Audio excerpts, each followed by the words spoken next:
Now that your script is done, how do you know what you need and how much it'll cost?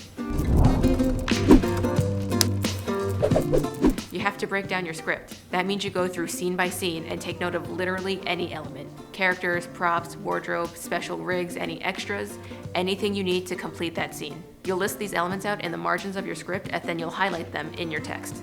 There are designated colors that you can use for each category, and this will help you keep things organized when it comes to your breakdown sheets, and that will help your crew know what they need for each scene.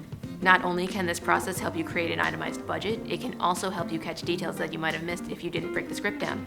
Like if you have a cake in your scene, how many layers are in the cake? Do you need a plate to put it on? Do you need icing? Candles? Are you lighting the candles? If you have a raining scene, it's not practical to wait for the rain, so you should have a specialized rig. Are you gonna build it or are you gonna rent one? Do you need a special crew member to operate it? Once you have everything broken down, you can start to see what each department needs. Whether you estimate it or go line by line to figure out your budget is up to you. But at the end of the day, remember to add in some padding because things happen and you might need it.